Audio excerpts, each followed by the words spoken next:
producirse la vacante en la jefatura del Estado, el príncipe don Juan Carlos de Borbón y Borbón prestará juramento y será proclamado rey por las Cortes Españolas.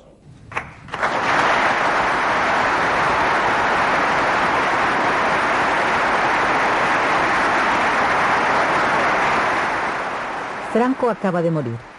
Su cadáver está aún expuesto en la capilla ardiente del Palacio Real.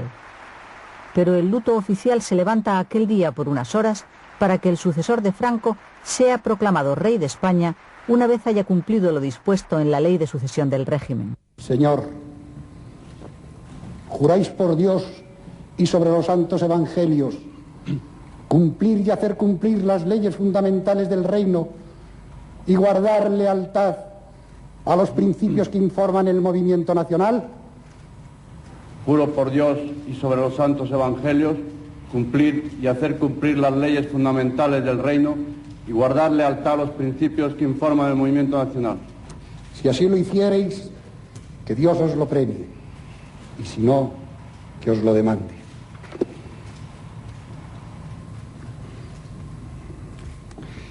En nombre de las Cortes Españolas y del Consejo del Reino, manifestamos a la nación española que queda proclamado rey de España don Juan Carlos de Borbón y Borbón, que reinará con el nombre de Juan Carlos I.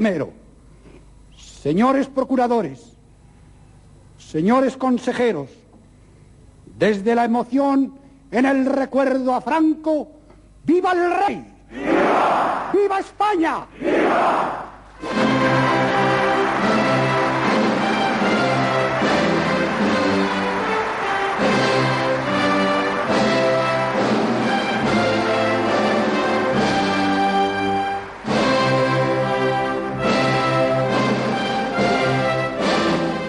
Todas las miradas se posan en ese instante sobre don Juan Carlos de Borbón, tratando de escrutar sus intenciones políticas para un futuro del que solo se sabe una cosa, que será difícil.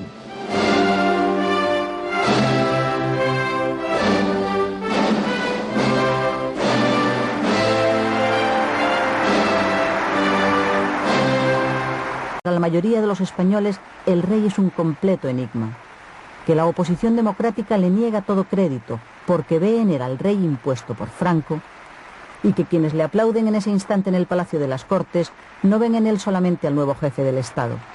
También la Asamblea franquista piensa que el joven rey deberá ser no solo el sucesor, sino el heredero y continuador de la obra de Franco.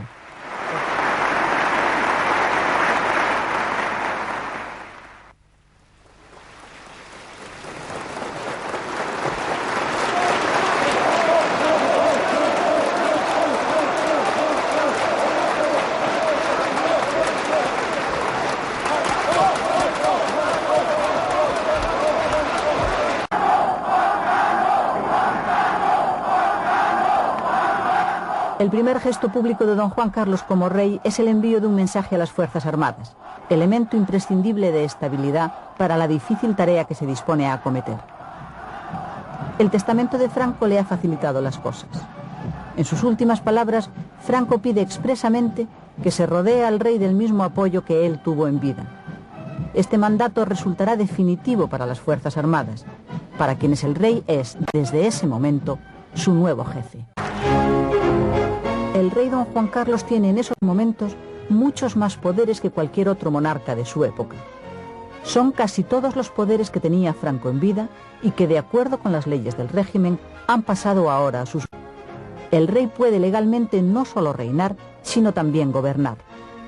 Puede presidir los consejos de ministros y, como hacía Franco, tomar parte activa en ellos.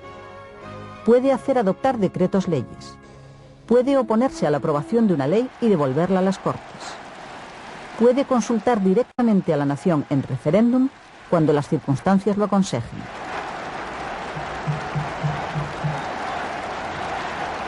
Y por último, es el rey y no el pueblo quien encarna en exclusiva la soberanía nacional.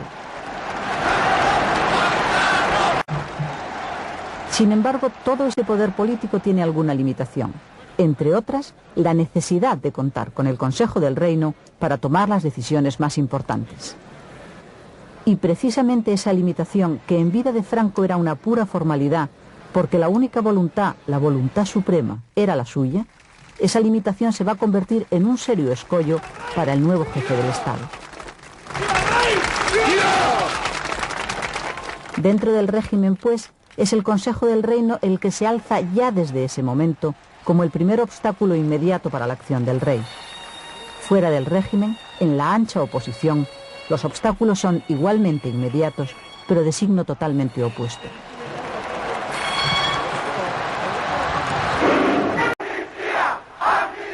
A la misma hora en que los reyes son aclamados en la Plaza de Oriente, 1 millar de personas se manifiesta ante la cárcel de Carabanchel en Madrid reclamando amnistía y libertad. Es el primer gran acto público de la oposición tras la muerte de Franco.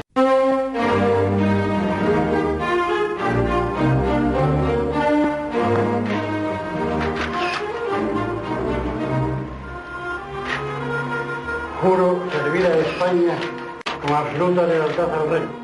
Your kisses for me, save all your kisses for me. Bye bye, baby, bye bye.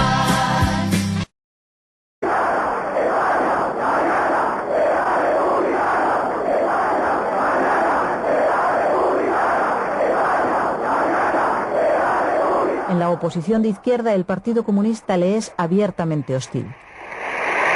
Breve stupirsi degli spagnoli non accolgono con gioia un re imposto per grazia di Franco. Entre los monárquicos liberales hay un total escepticismo ante la idea de que este rey pueda democratizar España. Creo que es extremadamente difícil, porque, por una parte, ha jurado las actuales leyes y también lealtad a Franco. Los socialistas, republicanos de siempre, tienen en el rey la misma desconfianza que el resto de la población. De momento, se mantienen a la espera. Bueno, nosotros estaremos siempre luchando por la recuperación plena de la soberanía popular. Aceptaremos entonces, en el momento en que se produzca una decisión del pueblo, aceptaremos la institución que el pueblo quiera darse como forma de gobierno.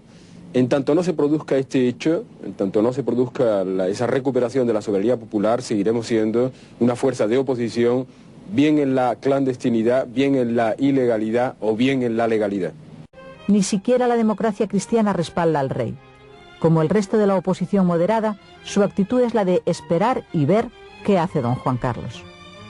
Si el rey no hace el proceso de cambio y no obtiene una legitimación popular, realmente sus posibilidades a un plazo relativamente corto serán escasísimas. Y entonces se situaría España, de verdad, a mi juicio, en el umbral de conmociones muy violentas. En el Palacio de la Zarzuela se celebró la ceremonia de la jura del primer gobierno del rey don Juan Carlos I, quien antes de comenzar el acto... Este es en efecto el gobierno del rey más que de su presidente. Don Juan Carlos ha hecho saber a Carlos Arias que en el nuevo gobierno debía introducir cambios sustanciales. Así, por decisión del rey son llamados hombres reformistas y liberales del prestigio de Manuel Fraga, José María de Areilza o Antonio Garrigues. Y entran en el gobierno, también por voluntad del rey, hombres de su generación, políticos jóvenes incluidos en su archivo particular, como Alfonso Osorio, Rodolfo Martín Villa o Adolfo Suárez.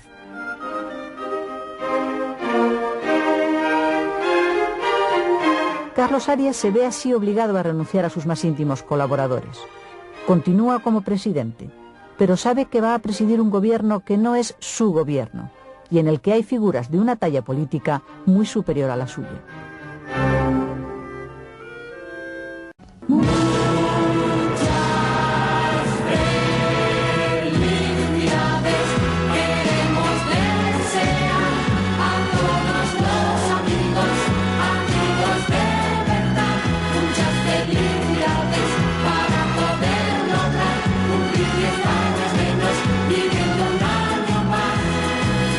Amigos de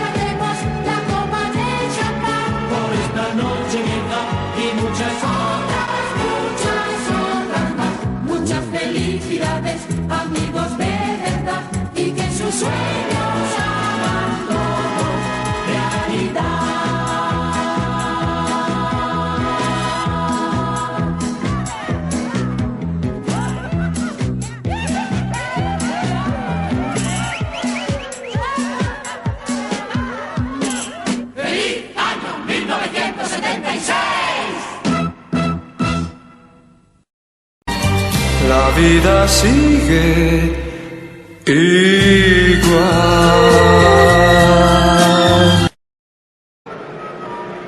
1976, enero. El año se inicia en España con el más amplio movimiento huelguístico de su historia reciente. Tan solo en el mes de enero del 76, los trabajadores en huelga alcanzan casi el 500.000, la mayor parte de ellos en Cataluña, País Vasco y Madrid. La izquierda, dirigida por el Partido Comunista, intenta a través de la lucha sindical, encabezada por comisiones obreras, presionar en favor de la ruptura política. Amnistía. Las libertades para todos los pueblos del Estado español. Se trata, pues, en una interpretación compartida por todos, del primer reto político que la oposición de izquierdas lanza al gobierno en un intento de ganar para sí la iniciativa política ante el futuro. En los primeros días de enero el gobierno inicia ya su camino político. El primer gran movimiento se va a hacer en el extranjero y va a ser una campaña de imagen.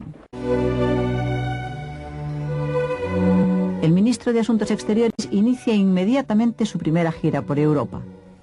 Para entonces ya se ha dado a conocer el esbozo de lo que pretende ser la reforma política desde arriba. El gobierno ha hecho pública en diciembre su declaración programática, y en ella ha quedado dicho, entre otras cosas, que se van a poner en marcha las reformas necesarias para acomodar las instituciones a la realidad actual del país, que se van a considerar prioritarias las ampliaciones de los derechos y libertades de los ciudadanos, y que se tenderá a que el ordenamiento jurídico sea homogéneo con el de los países de la Comunidad Occidental. El autor de la declaración programática es Manuel Fraga. Fraga, considerado por los franquistas intransigentes como un peligroso reformista, es el impulsor también del primer intento de reforma constitucional. El objetivo de la reforma Fraga, la estrella política de aquel gobierno, es el de someter a las instituciones franquistas a una profunda transformación, pero sin llegar a suprimirlas. A pesar de su timidez y de sus cautelas, el proyecto de reforma política de Fraga es el primer puente que se tiende hacia una democracia más o menos lejana. Esa filosofía es la que los ministros esperan que el presidente Arias transmita a la nación cuando exponga ante las Cortes el programa reformista del gobierno. Pero no ocurre así. Señor presidente. Carlos Arias parece incapaz de librarse del peso político del recuerdo de Franco, y ante la decepción general pronuncia el 28 de enero ante el país un discurso ambiguo en los datos y sobre todo lleno de una retórica franquista y añorante de la que este párrafo solo es una muestra. Señores procuradores, como integrantes de la última legislatura de Franco, habéis recibido el alto honor de ser los albaceas de su memoria y el excepcional privilegio de hacer operativo el mandato expresado en su último mensaje, de forma que no pueda perderse en el recuerdo, sino que permanezca vivo en nuestro pueblo. Rechazado el riesgo de una interpretación revisionista de la reforma, os corresponde la tarea de actualizar nuestras leyes e instituciones como Franco hubiera deseado, sincronizándolas con las exigencias de esta etapa histórica. Tan importante tarea significa un gran honor, pero también una gran responsabilidad.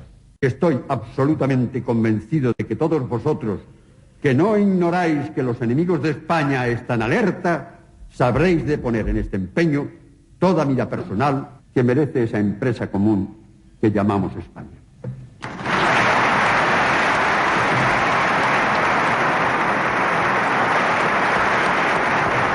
El ministro de Exteriores empieza una segunda gira por Europa.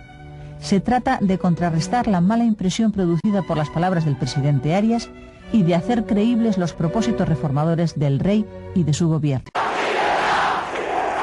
5 de febrero. El recital del cantante Raimón congrega en Madrid a los principales líderes de las organizaciones y partidos de izquierda, ilegales por entonces, pero que empiezan a gozar, sobre todo los socialistas, de una cierta tolerancia. En el Partido Socialista persiste la desconfianza y el rechazo hacia las pretensiones hegemónicas de los comunistas. Los socialistas no quieren ser engullidos por un partido comunista en cuyas posibilidades futuras no creen. La pugna por el liderazgo de la izquierda se mantiene, por lo tanto, intacta. de dones company, que fa ja molts anys que ens amaguen la història i ens diuen que no en tenim, que la nostra és la d'ells, de dones amic.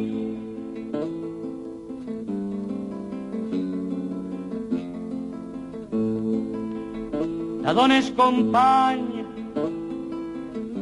que hem de sortir al carrer junts, molts, quan més millor. Si no volem perdre-ho tot, te dones amic, te dones company, te dones amic, te dones company, te dones amic.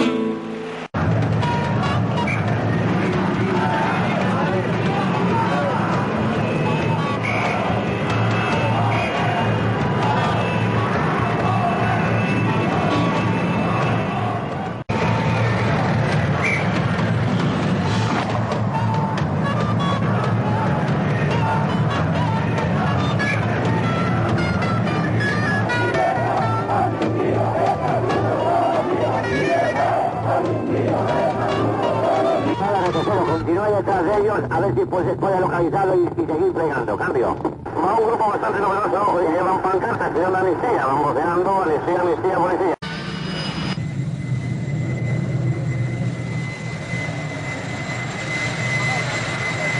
Don Juan Carlos ha dado el primer paso efectivo para conquistar una legitimidad que no la otorga ni la dinastía ni las leyes, pero que es esencial para la consolidación de la monarquía, la legitimidad que otorga el respaldo del pueblo.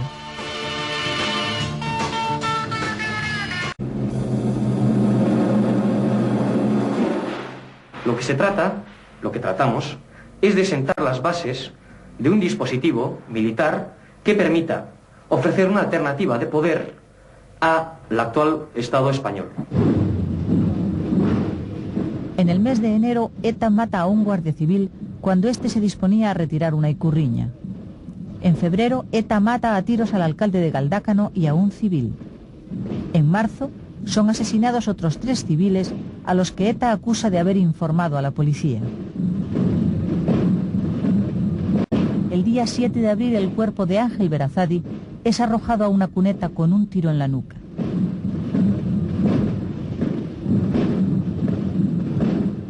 El terrorismo se convertirá en la más importante amenaza para el proceso de reforma hacia la democracia que está intentando entonces sus primeros pasos.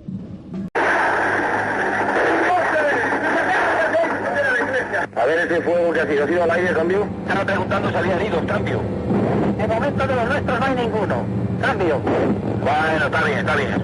Estas gasolinas que hemos contribuido a la paliza más grande de la historia. Cambio. Por cierto, aquí ha habido una masacre, cambio. Oye, pero de verdad una masacre, ¿eh?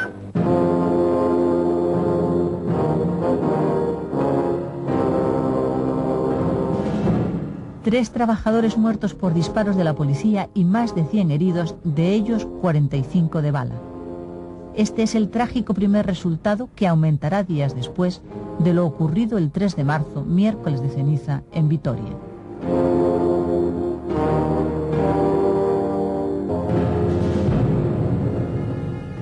A las 5 de esa tarde, unos 5.000 trabajadores en huelga se aprietan en el interior de la iglesia de San Francisco de Asís para celebrar una asamblea plenaria que hace el número 241 desde que comenzó el conflicto en enero.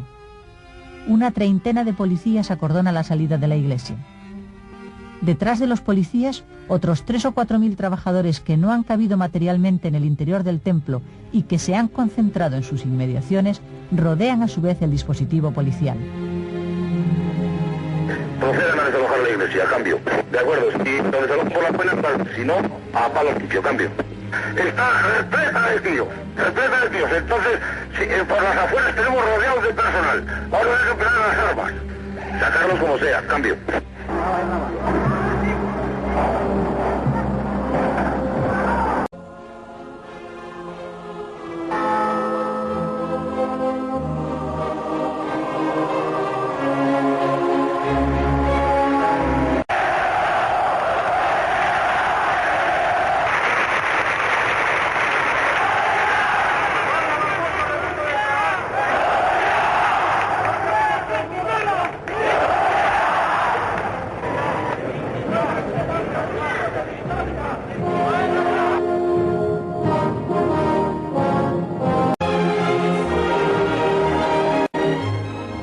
la opinión pública española asustada interpreta lo sucedido en Vitoria como la demostración del fracaso de un gobierno que promete libertades pero responde con violencia, que anuncia la democracia pero practica el autoritarismo. Desde distintos sectores de la vida nacional empieza a exigirse ya más decisión en la reforma hacia la democracia si se quiere evitar que la situación acabe desbordándose. Porque el tiempo político está pasando demasiado deprisa en España.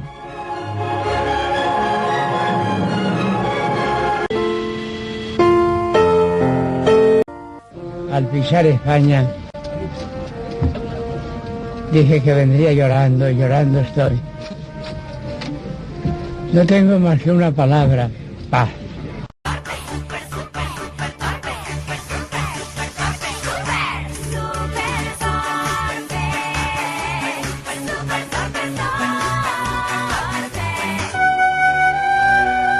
En vista de que la resistencia de los inmovilistas está impidiendo al gobierno avanzar con la rapidez necesaria en el proceso de reforma, el rey toma la iniciativa.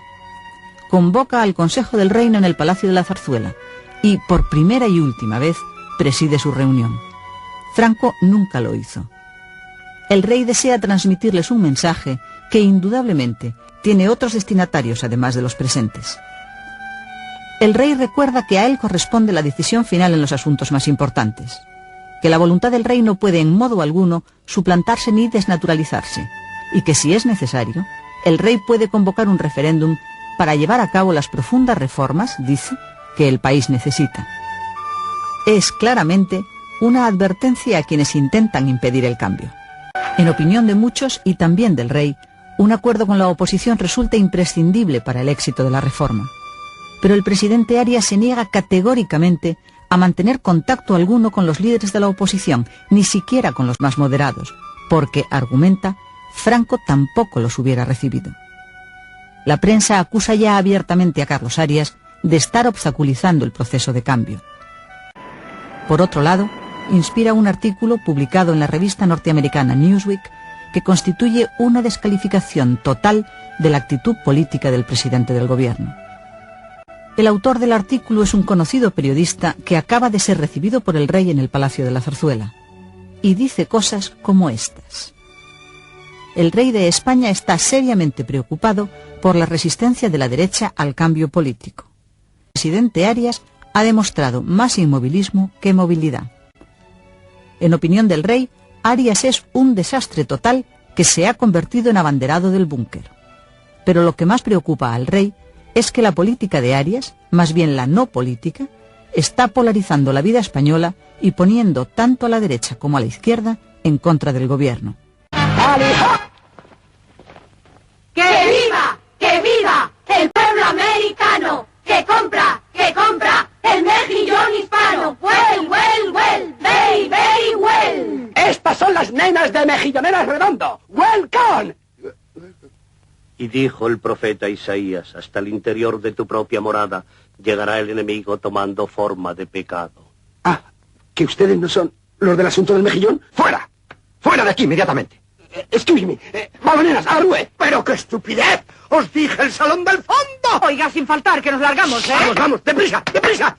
¡Vamos, nenas! ¡A los americanos! Perdonen. La vida te da sorpresas, sorpresas te da la vida, ay Dios.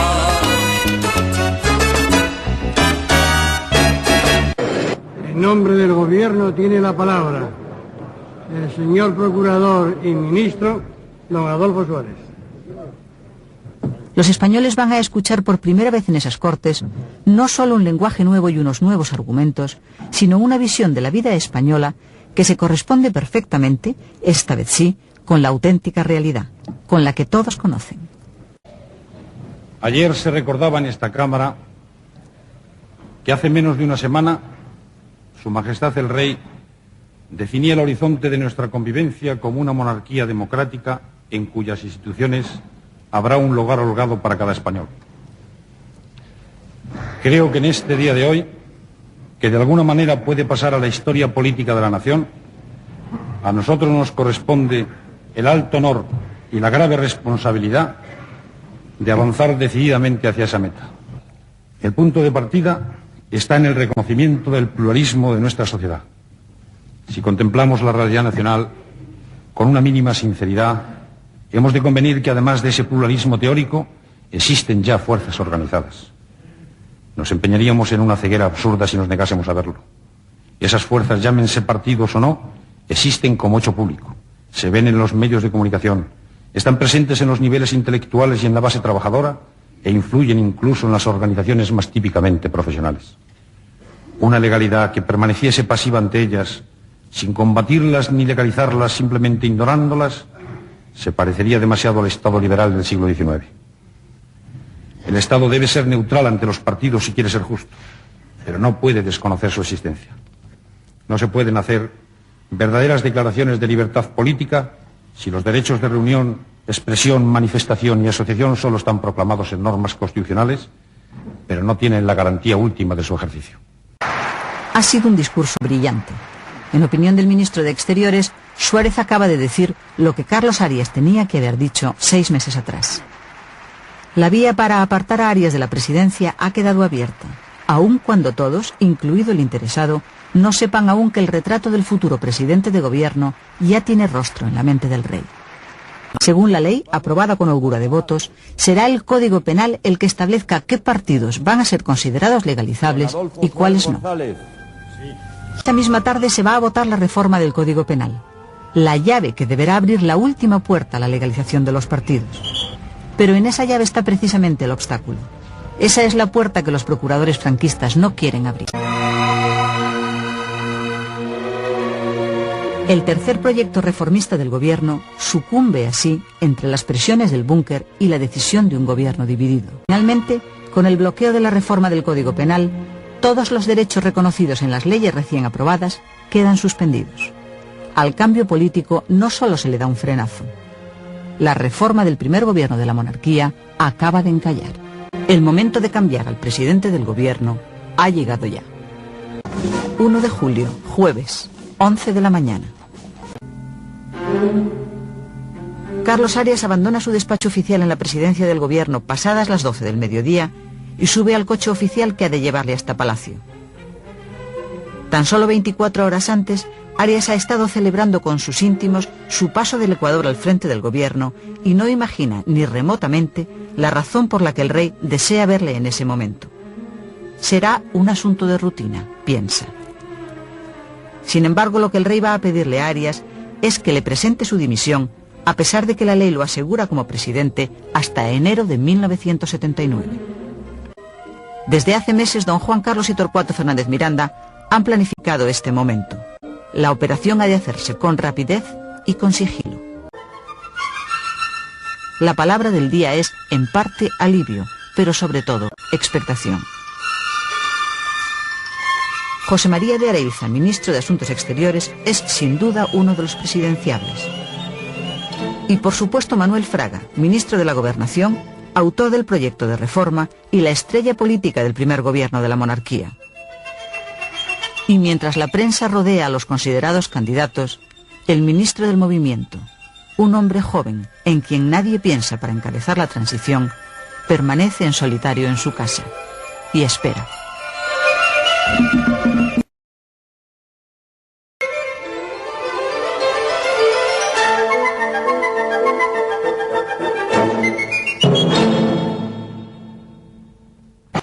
La Casa de Su Majestad el Rey ha hecho pública la siguiente nota.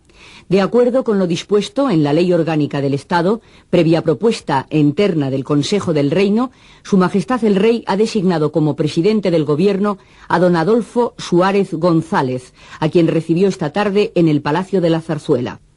El Boletín Oficial del Estado publicará el lunes el correspondiente decreto, fijándose ese mismo día para la ceremonia de juramento del nuevo presidente del Gobierno. Palacio de la Zarzuela, 3 de julio de 1976. Estupor general. El nombramiento de Adolfo Suárez como presidente del Gobierno cae como una bomba en la vida política española. La prensa democrática, que viene presionando desde hace años por el advenimiento de las libertades políticas en España, es la primera en reaccionar y en general lo hace con extrema dureza. La opinión compartida en artículos y editoriales de la prensa progresista es la de que con el nombramiento de Suárez se refuerza al franquismo y las esperanzas democráticas se desvanecen. La mayoría de los analistas sostiene que el proceso de evolución política ha quedado con esto herido de gravedad. Ha sido, dicen, un paso atrás, un disparate. El rey ha cometido un error que puede ser irreparable para España y para la monarquía. La prensa extranjera acoge el nombramiento del nuevo presidente con la misma o con mayor decepción. La meta última es muy concreta: que los gobiernos del futuro sean el resultado de la libre voluntad de la mayoría de los españoles. Cuando Suárez comparece ante la televisión, sabe ya que las estrellas políticas del anterior gobierno se han negado a colaborar con él. José María de Areilza y Manuel Fraga han escrito sendas cartas en las que anuncian su negativa a participar en el gobierno Suárez. Con muy escaso apoyo por parte de la clase política, Suárez forma gobierno. El democristiano Alfonso Osorio, que va a ser su vicepresidente, proporciona a Adolfo Suárez la mayor parte de los hombres del nuevo equipo, en el que solo se mantienen del anterior gobierno los 3 ministros militares. Este gobierno de PNNs tiene ante sí una tarea esencial, la de darle al país un vuelco político radical, pero sin romper con la legalidad vigente. Una operación que va a exigir grandes dosis de valor y de imaginación. Otorgue una amnistía aplicable a delitos y faltas de motivación política o de opinión tipificados en el Código Penal y que en ningún caso se extienda a quienes hayan lesionado o puesto en riesgo la vida o integridad física de las personas.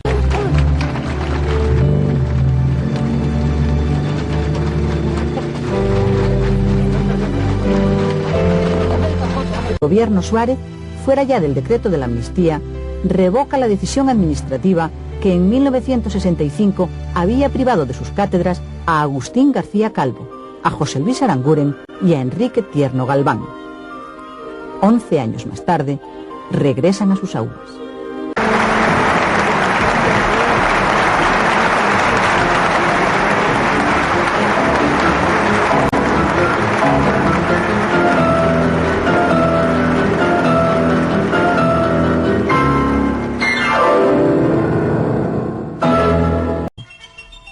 Pero dentro de esa estrategia de avance rápido, por el despacho oficial del presidente del gobierno, pasan políticos de todas las tendencias, excluidos los comunistas. Suárez necesita convencer a la oposición de la sincera voluntad democrática de su proyecto de cambio, y a los franquistas de que, siendo el cambio inevitable, su proyecto es el único capaz de asegurar la moderación y la paz. Me presento ante todos ustedes para darles cuenta del proyecto de ley para la reforma política, reconocido en la declaración programática del Gobierno, el principio de que la soberanía nacional reside en el pueblo. Hay que conseguir que el pueblo hable cuanto antes. La historia de esta ley es corta. Fue redactada por Torcuato Fernández Miranda unas semanas antes de que el presidente Suárez la presentara ante la opinión pública. En la formulación final, la ley se convierte en una pieza legal muy breve, pero de extraordinaria trascendencia política. Por lo pronto, y además de establecer en su articulado el sufragio universal como vía para elegir a las futuras Cortes, el proyecto proclama directamente la democracia, basada en la supremacía de la ley, considerando a esta, a la ley, como expresión de la voluntad soberana del pueblo. Con esta formulación, lo que se está definiendo es un Estado democrático y de derecho, con expreso reconocimiento de la soberanía popular. Está claro, por lo tanto, que se pretende dar un vuelco radical al régimen político existente. Pero para que ese proceso de apertura política pueda echar a andar, es necesario primero que el proyecto de ley para la reforma sea aprobado por las actuales Cortes. Ahora bien, ¿cómo van las Cortes franquistas a aprobar una ley que supone precisamente la desaparición del franquismo? Sin el respaldo del ejército a la reforma que se va a emprender, o por lo menos sin su silenciosa aceptación, Suárez sabe que sería muy difícil llevar a cabo el proceso de cambio. Por esa razón, el 8 de septiembre decide convocar a presidencia de gobierno a los altos mandos militares. Suárez quiere explicarles personalmente las líneas generales de su proyecto de reforma.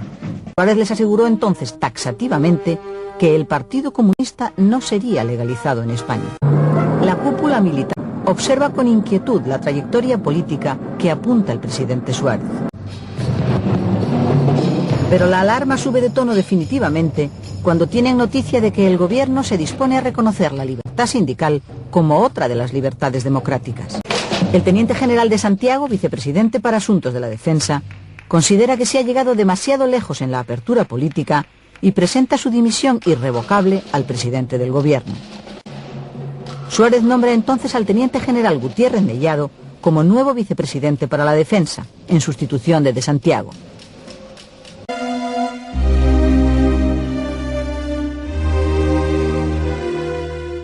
...16 de noviembre... Suárez se enfrenta a la prueba definitiva para su proyecto reformista. Ese día se reúne el Pleno de las Cortes franquistas para discutir y votar el proyecto de ley para la reforma política que presenta el gobierno. De lo que suceda en las Cortes depende no tanto el que la transición a la democracia se realice como está previsto, sino, sobre todo, el que se realice en paz. Cuando comienza el Pleno de las Cortes, Adolfo Suárez y sus ministros llevan ya más de un mes empeñados en una tarea singular, la de ponerse en contacto personalmente con todos los procuradores en Cortes para intentar convencerles uno a uno de que voten a favor de la ley. Se dice que esta ley tiene el rango de ley fundamental, y eso significa, aunque la ley por precaución no lo diga, que con su aprobación van a quedar automáticamente derogados los principios esenciales de la legislación franquista. La reforma se debate en el Pleno de las Cortes por el particular procedimiento de urgencia simplificado que ha establecido Torcuato Fernández Miranda. Las discusiones se celebran durante solo 3 sesiones. Los representantes del búnker no se llaman a engaño y explican con crudeza a la Cámara que esa ley, que se presenta como una reforma de la legalidad vigente, equivale a romper todas las amarras con el régimen del 18 de julio. Y en este caso, lo importante es el fin que se pretende, la sustitución del Estado nacional por el Estado liberal, la liquidación de la obra de Franco, aunque los medios para lograrlo sean distintos. ¡Qué tormenta ideológica! ¡Qué revolución solapada! ¿O qué golpe de Estado se ha producido para que un año después de que las instituciones políticas españolas, en conjunción plena de voluntades, entronizaran la continuidad, estemos asistiendo a sus funerales con el corpore insepulto del régimen entre los cirios de este proyecto de ley? Y ellos sabrán con qué legitimidad, simplemente, impunemente, han desatado el nudo. A proceder a la votación. Llegada la votación, esta se realiza por voto nominal y público, sin que los procuradores tengan otra alternativa que aprobar la ley en su totalidad o rechazarla por completo. Sí. No. Sí. Sí. No. El señor secretario proclamará el resultado dará cuenta del resultado de las votaciones. Votos afirmativos, 425. Votos negativos, 59. Abstenciones, 13. El proyecto de ley ha sido aprobado. Se levanta la sesión. El gobierno, con el rey a la cabeza, ha cruzado el Rubicón. El camino hacia la democracia queda abierto. En la vida te toca perder y otras veces ganar. Yo te digo adiós. Yo te digo adiós.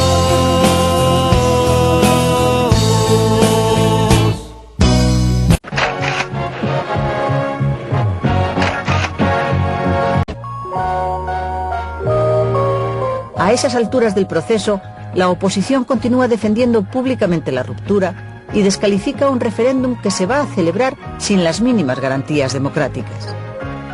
Pero la realidad es que tampoco desea de ningún modo hacer fracasar en las urnas el proyecto de reforma.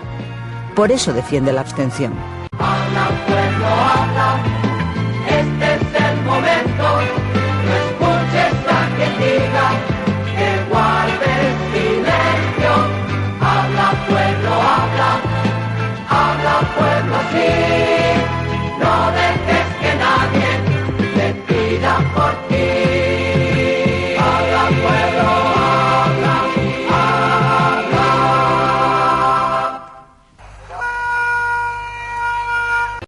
Vota hoy. Podrás decidir mañana. Referéndum nacional, 15 de diciembre 1976. Si votas hoy sí, podrás decidir mañana. Hoy, día 15 de diciembre de 1976, es el día señalado para el referéndum. Aprueba el proyecto de ley para la reforma política. Usted puede y debe ejercer su derecho al voto de 9 de la mañana a 8 de la tarde.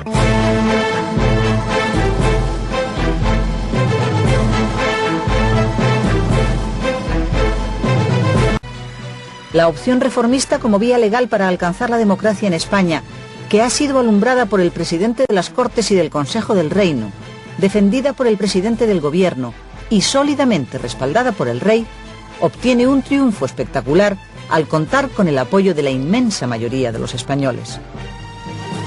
El 77,4% de los ciudadanos con derecho a voto ha acudido a votar, y de ellos, el 94,2% da su aprobación a la ley para la reforma política. Y la abstención, defendida por la oposición democrática, alcanza un modesto 22,6%.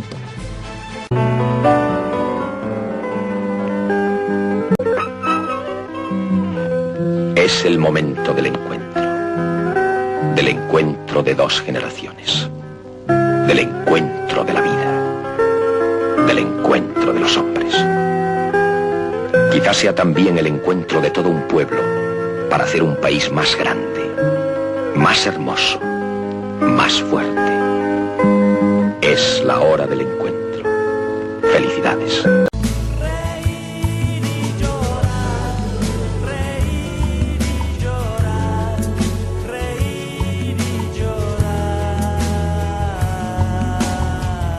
El presidente del Consejo de Estado y consejero del Reino, Antonio María de Oriol y Urquijo, es secuestrado a punta de pistola por un comando terrorista de los Grapo. La noticia conmociona a España entera y supone para el gobierno un golpe muy duro de consecuencias políticas claramente desestabilizadoras. A las 12 del mediodía y en una calle adyacente a la Gran Vía, cae muerto de un disparo en la espalda el estudiante Arturo Ruiz, de 19 años. Lo ha asesinado un miembro del grupo ultraderechista Guerrilleros de Cristo Rey.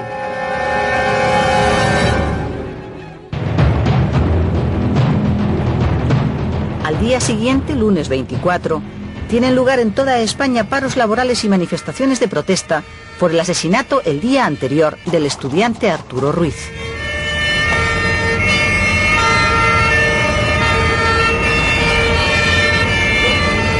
De nuevo la policía ataca con dureza a los manifestantes. Y en las cercanías de la Plaza del Callao de Madrid cae mortalmente herida la estudiante María Luz Nájera, de 20 años. Un bote de humo de los utilizados por la policía para dispersar manifestantes le destroza la cabeza. Toda España recibe enmudecida otra gravísima noticia. El Grapo ha secuestrado al presidente del Consejo Supremo de Justicia Militar, Teniente General Emilio Villaescusa. Todos de pie y contra la pared, vamos, tú también. Y esas manitas, bien arriba esas manitas.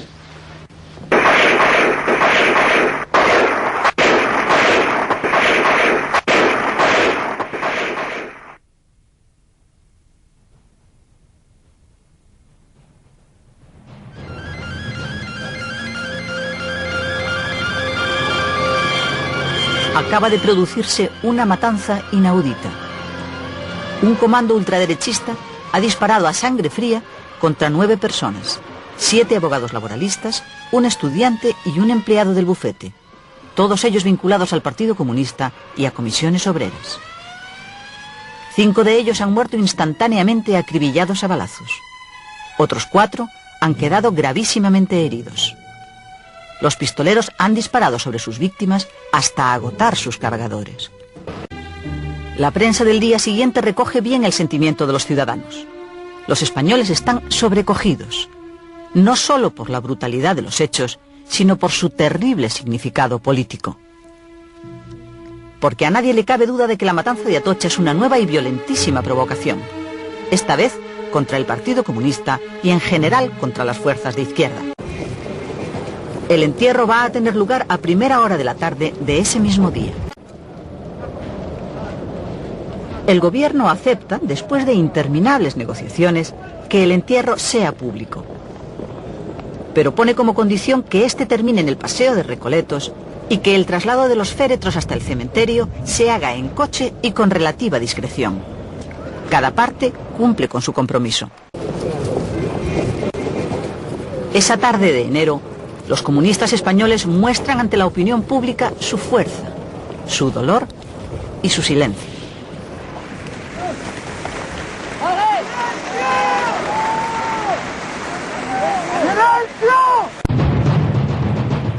La semana más trágica de la historia de la transición política no ha terminado aún con su cuota de horror. En la mañana del viernes 28 son asesinados con un disparo en la sien 2 miembros de la Policía Armada que custodian una sucursal de la Caja Postal en Madrid. Los asesinos, miembros del Grapo, rematan a sus víctimas ya en el suelo.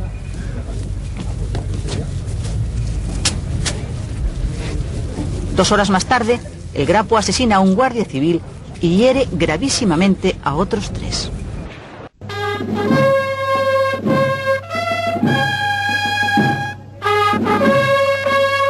Señoras y señores, hace unos momentos, fuentes autorizadas del Ministerio de la Gobernación han confirmado que el Partido Comunista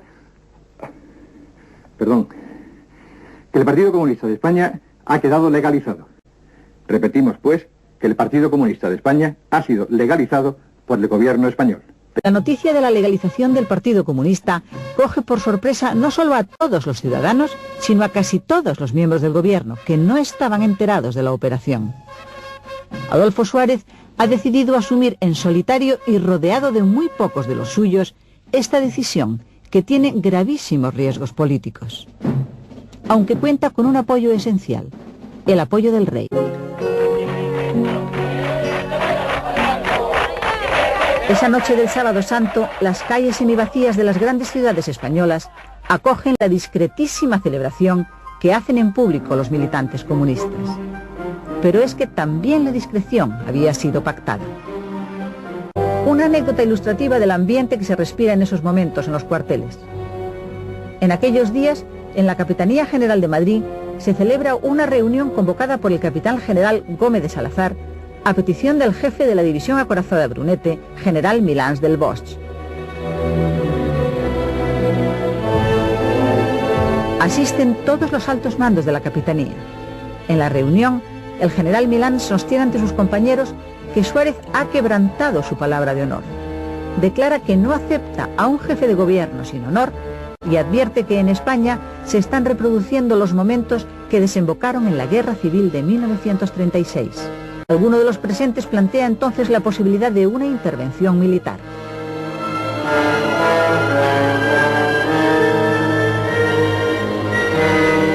La idea es descartada, pero el solo hecho de que se discuta muestra el grado de tensión que la legalización del Partido Comunista ha producido en las Fuerzas Armadas. El ministro de Marina, almirante Pita da Veiga, dimite de forma irrevocable. Y según se desprende de su carta de dimisión, ninguno de los almirantes en activo aceptará sustituirlo.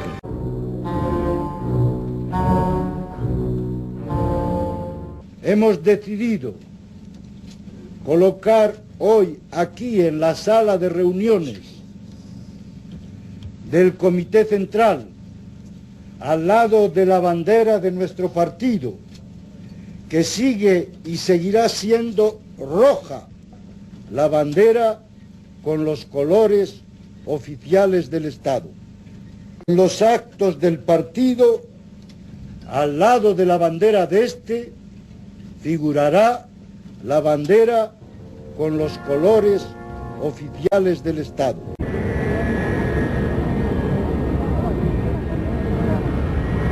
Ese viejo sueño de tantos años está empezando a ser una realidad. En virtud de esta mi renuncia, sucede la plenitud de los derechos dinásticos como rey de España, mi padre el rey Alfonso XIII, mi hijo y heredero, el rey don Juan Carlos I. Majestad, por España, todo por España. ¡Viva España! ¡Viva el rey! Acudid esta mañana a las 12 al Cine Ideal a escuchar las alternativas políticas que nos ofrecerán Los candidatos al Congreso, después de casi 40 años de obligado silencio... 22 de mayo. Comienza la campaña electoral.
Con una participación masiva, un 77%, los españoles dibujan ese día el mapa político que desean para el país. Y lo dibujan con nitidez. El centro gana las elecciones. UCD, con 165 escaños y el 34% de los votos, es el partido más votado, aunque no obtiene la mayoría absoluta. A su derecha, el llamado franquismo sociológico que Alianza Popular dijo representar, obtiene muy pobres resultados. Un 8% de los votos tan solo, 16 escaños. La ultraderecha, el llamado búnker, es literalmente barrido del mapa. 0 escaños, 0% de los votos. Y ningún escaño tampoco, para sorpresa de todos, la democracia cristiana de Gil Robles y Ruiz Jiménez. Entre la izquierda, el gran vencedor es el Partido Socialista Obrero Español Renovado. Con un 29% de los votos y 118 escaños, es el segundo partido más votado en el país. A su izquierda, pero a una gran distancia, el Partido Comunista de España, la única formación comunista que consigue representación parlamentaria. Sus resultados, sin embargo, han quedado muy por debajo de sus esperanzas. Un 9% de los votos, 9 escaños. Y finalmente la presencia testimonial del Partido Socialista Popular de don Enrique Tierno Galván, un 4% de los votos y 6 escaños.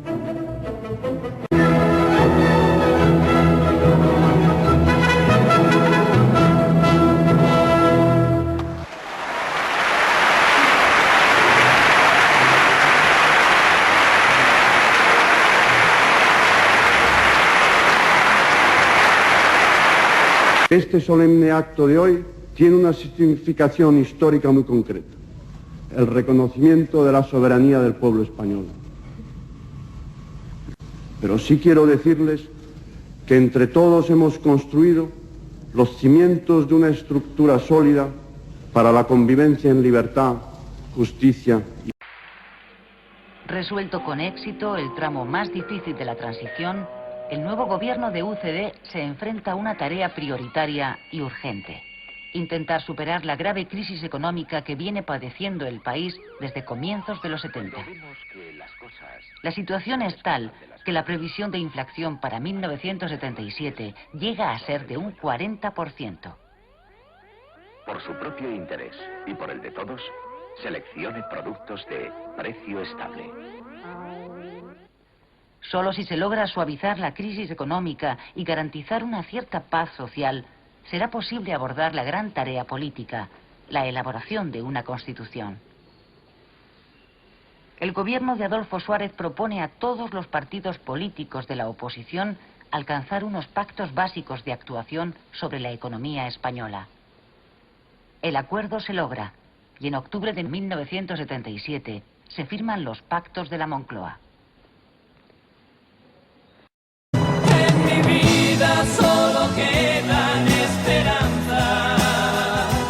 En mis sueños mi ilusión siempre eres tú. Solo vivo esperando tu regreso.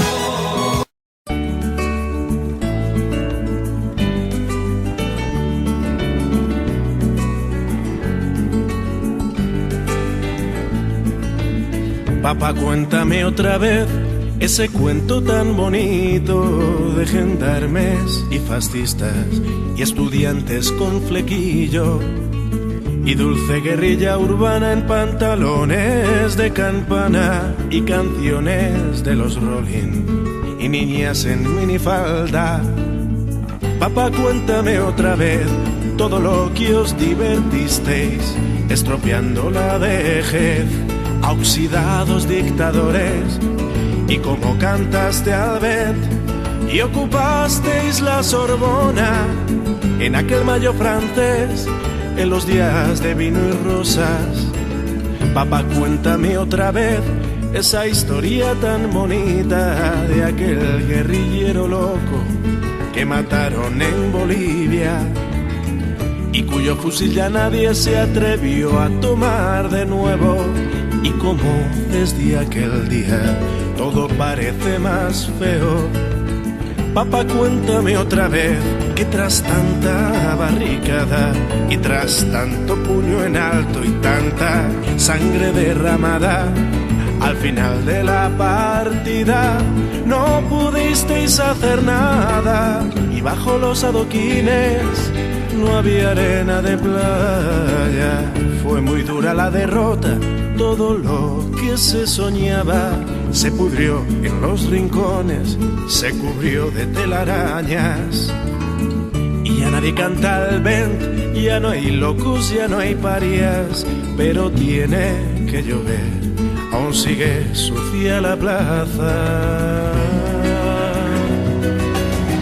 Queda lejos aquel mayo, queda lejos Saint-Denis, que lejos queda Jean-Paul Sartre, muy lejos aquel París. Sin embargo, a veces pienso que al final todo dio igual, las hostias siguen cayendo sobre quien habla de más. Y siguen los mismos muertos, podridos de crueldad. Ahora mueren en Bosnia los que morían en Vietnam. Ahora mueren en Bosnia los que morían en Vietnam. Ahora mueren en Bosnia los que morían en Vietnam.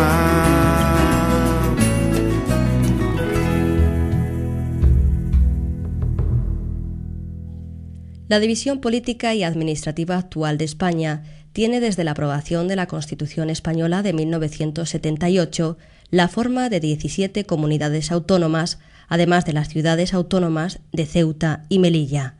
El País Vasco y Cataluña vieron aprobado su Estatuto de Autonomía en diciembre de 1979, fijando en las ciudades de Vitoria y Barcelona sus capitales respectivas. El siguiente estatuto aprobado fue el de Galicia, en abril de 1981, quedando establecida su capital en Santiago de Compostela. En diciembre de 1982 se aprobaron los estatutos de Andalucía, el Principado de Asturias y Cantabria. Respectivamente, sus capitales fueron fijadas en Sevilla, Oviedo y Santander. Muy poco más tarde, en junio de ese mismo año, se aprobaron los estatutos de La Rioja y Murcia, siendo sus capitales las ciudades de Logroño y Murcia, por este orden. Por ley orgánica del 1 de julio de 1982 fue aprobado el Estatuto de Autonomía de la Comunidad Valenciana, designando a la ciudad de Valencia como su capital. Al mes siguiente, en agosto, se aprobaron los Estatutos de Aragón, con capital en Zaragoza, Castilla-La Mancha, con capital en Toledo, y Canarias, con dos capitales, Santa Cruz de Tenerife y Las Palmas de Gran Canaria. Al mismo tiempo se aprobó la Ley Orgánica de Reintegración y Amejoramiento del Régimen Foral de Navarra, cuya capital fue fijada en Pamplona. Las últimas comunidades que vieron aprobado su Estatuto de Autonomía fueron Extremadura, Baleares, Madrid y Castilla-León. Sus capitales políticas fueron establecidas respectivamente en las ciudades de Mérida, Palma de Mallorca, Madrid y Valladolid. Finalmente, los estatutos de las ciudades autónomas de Ceuta y Melilla fueron aprobados en marzo de 1995, quedando así completado el mapa autonómico español.